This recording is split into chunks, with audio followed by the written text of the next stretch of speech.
दोस्तों, एनडीए में जबरदस्त बवाल, एक सीट और दो नेता आमने सामने, आर पार की लड़ाई। एनडीए में शुरू महाभारत। एक तरफ मांझी ने फंसाया पेच, उधर चिराग के भी बदल गए सुर। चारों तरफ से घिर गई बीजेपी, शाह परेशान, छूटने लगे पसीने। खबर आपको पूरी बताएंगे। आप द राजनीति का विशेष सेगमेंट देख रहे हैं, मैं हूं आपके साथ यासूब रजा। दोस्तों, बिहार की सत्ता में भले ही एनडीए भारी बहुमत से लौटा हो, लेकिन जीत के जश्न के बीच ही गठबंधन के अंदर दरारें खुलकर सामने आने लगी है।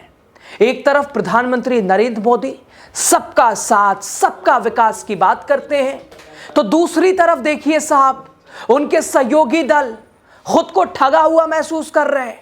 वादा करके हर बार मुकरी है बीजेपी, और अगर इस बार ऐसा हुआ तो हम छोड़ देंगे साथ, दे देंगे इस्तीफा। ये सब धमकियां हैं, और देने वाला एनडीए का हिस्सा है, मोदी कैबिनेट का मंत्री है। एक तरफ चिराग पासवान, दूसरी तरफ जीतन राम मांझी, आर पार की लड़ाई है। अमित शाह परेशान है, बीजेपी में खलबली है। दोस्तों, राज्यसभा की एक सीट ने एनडीए के अंदर ऐसा घमासान खड़ा कर दिया है, अब गठबंधन की मजबूती पर ही सवाल उठने लगा है। बीजेपी के साथ खड़े दल पूछ रहे हैं, क्या एनडीए सिर्फ बीजेपी का मंच बनकर रह गया है? क्या बीजेपी जो चाहे मतलब साथ हमारा लेके सत्ता की सीढ़ियों पे तो चढ़ जाती है, और चढ़ने के बाद हमें कोई पूछती नहीं है, हमारा सम्मान नहीं होता है? क्या यही है गठबंधन? क्या यही है शाह साहब की रणनीति और नीति? क्या यही है बीजेपी? दोस्तों, क्या सहयोगियों की भूमिका सिर्फ वोट दिलाने तक साबित है? यह हम नहीं कह रहे हैं, मांझी कह रहे हैं।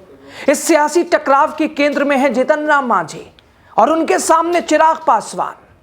दरअसल दोस्तों, मामला माजरा क्या है, खबर क्या है, आपको बताएंगे। आप सबसे पहले आप समझ रहे होंगे, आप देख रहे होंगे बिहार चुनाव के बीच बीजेपी की सिचुएशन क्या रही, अमित शाह को कैसे डैमेज कंट्रोल करना पड़ा, मांझी की क्या डिमांड रही, उपेंद्र कुशवाहा को कैसे रोकना पड़ा, बेटे को मंत्री बिना चुनाव लड़ाए मंत्री पद का वादा बीजेपी ने कर लिया था, वो पूरा हुआ। इधर मांझी के अपने सुर थे, अपनी लगातार उनकी हुंकार थी, और बीच में मांझी के हमारे दल को रजिस्टर्ड होना है, हम अभी तक जो है रजिस्टर्ड नहीं है, ये दुर्भाग्यपूर्ण है हमारे लिए। सीट ज़्यादा मिलेगी तो ज़्यादा हमारे विधायक होंगे, हमारा दल बढ़ेगा। वो सारे सपने टूटते नजर आ रहे हैं मांझी के, लेकिन अब मांझी का सुर बदल चुका है, लेकिन चिराग का सुर भी कुछ अलग है। दरअसल दोस्तों, अगले साल 9 अप्रैल 2026 को बिहार कोटे से राज्यसभा की 5 सीटें खाली हो रही हैं, और इनमें से फिलहाल 2 सीटें जेडीयू के पास है, 2 सीटें आरजेडी के पास है, 1 सीट उपेंद्र कुशवाहा के पास है। लेकिन 2025 के विधानसभा चुनाव में एनडीए ने 202 सीटों के साथ जबरदस्त जीत दर्ज की है, और इसका सीधा मतलब है कि आरजेडी का राज्यसभा से लगभग बाहर होना तय है। अब गणित साफ है, 2 सीटें जेडीयू, 2 सीटें बीजेपी। दोस्तों, अब बचती है 1 सीट, और उस सीट पर छिड़ चुकी है महाभारत। यह विवाद अब खुलकर सामने आने लगा है, जब केंद्रीय मंत्री और हम के प्रमुख जीतन राम मांझी ने गया जी में एक सार्वजनिक मंच से बीजेपी पर सवाल उठा दिए। उन्होंने साफ कहा, लोकसभा में हमने 2 सीटें मांगी थीं, हमें सिर्फ 1 सीटें दी गई। अब राज्यसभा में भी हमें 1 ही सीट नहीं मिल रही है। 1 सीट तो लोकसभा चुनाव में आपने वादा किया था, हमने कहा चलो ठीक है। विधानसभा चुनाव में हमारी अपेक्षा के हिसाब से आपने सीट नहीं दी, चलो हमने कहा कोई नहीं, ठीक है, चलेगा। लेकिन अब राज्यसभा वाली वो 1 सीट, एक तरफ चिराग, दूसरी तरफ मांझी। दोस्तों, मांझी यही नहीं रुके, उन्होंने यहां तक कह दिया कि अगर राज्यसभा में हिस्सेदारी नहीं मिली तो गठबंधन तोड़ने पर भी विचार किया जाएगा, इस्तीफा देने पर भी विचार किया जाएगा, साथ छोड़ने पर भी। और मांझी दोस्तों 44 साल की राजनीति में हमेशा सत्ता के आसपास ही रहे हैं, सत्ता से दूर नहीं रहे हैं। आरजेडी, कांग्रेस, अपना दल बनाया, मुख्यमंत्री तक बिहार के बन चुके 9 महीने के लिए, और वो लगातार चुके अपना सम्मान वो खोने नहीं देना चाहते हैं। और चिराग पासवान भी मुख्यमंत्री नीतीश के पैटर्न पे चलना चाहते हैं। वो चाहते हैं कि जो जगह उनकी है वो मेरी हो जाए, और उसको लेकर बिहार फर्स्ट का उनका सपना भी है। इधर यानी बीजेपी को खुली चुनौती, अगर हमें सम्मान नहीं मिला तो गठबंधन का कोई मतलब नहीं रह जाता है। दोस्तों, मांझी के बयान ने उस सच्चाई को भी उजागर कर दिया जिसे बीजेपी अक्सर छुपाने की कोशिश करती है।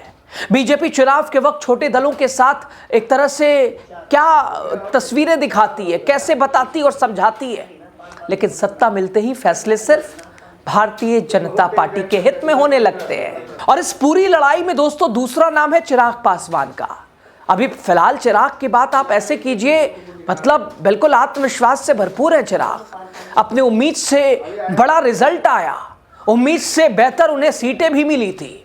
चिराग पासवान संख्या बल की बात करें तो एलजेपी रामविलास के पास 19 विधायक हैं, हम के पास सिर्फ 5 विधायक हैं। बीजेपी के लिए गणित साफ है, जिसके पास ज्यादा विधायक उसे ज्यादा अहमियत, उसे ज्यादा तरजीह, और यही गठबंधन धर्म ऐसे ही चलता भी है। और यही वजह है कि राजनीतिक गलियारों में चर्चा है कि राज्यसभा की वो एक सीट चिराग पासवान को मिल सकती है। तो फिर मांझी का क्या होगा? 2024 में लोकसभा चुनाव में मांझी से जो वादा किया गया, बीजेपी और शाह ने जो वादा किया वो अधूरा है और लॉलीपॉप मांझी को दिया गया। एक बार फिर क्या मांझी को लॉलीपॉप दिया जाएगा या मांझी अब बड़ा खेल कर देंगे? क्या बिहार सरकार पर भी इसका असर पड़ेगा? इसका इंपैक्ट क्या बिहार सरकार भी हिलेगी? उधर राजनीतिक विश्लेषक धीरेन्द्र कुमार कहते हैं मांझी दबाव की राजनीति कर रहे हैं। उन्हें पता है कि राज्यसभा की सीट मिलना मुश्किल है, इसलिए वो कम से कम विधान परिषद की सीट भी चाहते हैं। लेकिन सवाल यह है कि क्या एनडीए में फैसले दबाव से होते हैं या बीजेपी की मर्जी से होते हैं? बीजेपी के पास खुद 2 राज्यसभा सीटें तय मानी जा रही हैं, लेकिन दोस्तों बीजेपी इन सीटों को अपने पास ही रखना भी चाहती है। सहयोगी दलों को क्या मिलेगा, इस पर कोई स्पष्टता नहीं है और यही बीजेपी की सबसे बड़ी कमजोरी बनती जा रही है। सत्ता में अहम, सहयोगियों के लिए अनदेखी। दोस्तों, इधर अब दोनों पार्टियों के बीच एक तरह से घमासान भी है, आरोप और प्रत्यारोप भी हैं। एलजेपी रामविलास की ओर से डॉक्टर विनीत सिंह ने कहा कि एक तरह से, चूंकि उनके शब्दों में तो सावधानी भी दिखी साफ तौर पर, उन्होंने कहा कि जो भी फैसला एनडीए की बैठक में होगा वो हमें मंजूर होगा। ये एलजेपी-आर का पक्ष है और हो भी क्यों ना, चूंकि मोदी जी के हनुमान की पार्टी है और हर बात उनकी मानी ही जा रही है। इस बार भी यहाँ राज्यसभा एक सीट पर दावेदारी इन्हीं की मजबूत है, यानी खुलकर कुछ नहीं लेकिन अंदर खाने संतोष भी नहीं है। और वहीं हम के प्रवक्ता राजेश रंजन कहते हैं खुले शब्दों में कि हमारे नेता ने बिल्कुल सही कहा, संख्या कम हो सकती है लेकिन बीजेपी के साथ गठबंधन है तो बीजेपी को हमें सम्मान देना चाहिए। दोस्तों, ये बयान बताता है कि हम अब पीछे हटने के मूड में नहीं है। जो मांझी कह रहे हैं कि छोड़ देंगे, तोड़ देंगे, इस्तीफा दे देंगे, वो सच हो सकता है, क्योंकि लोकसभा का वादा भी अधूरा है। विधानसभा, मांझी की शर्त या राज्यसभा नहीं तो विधान परिषद, कुछ तो चाहिए ही चाहिए। और दोस्तों, ये पहली बार भी नहीं है जब भारतीय जनता पार्टी के सहयोगी खुद को अपमानित महसूस कर रहे हैं, चाहे महाराष्ट्र हो, हरियाणा हो, बिहार ही देख लीजिए। बीजेपी के साथ गठबंधन का मतलब अक्सर यही निकलता है कि बीजेपी फर्स्ट, सहयोगी बाद में।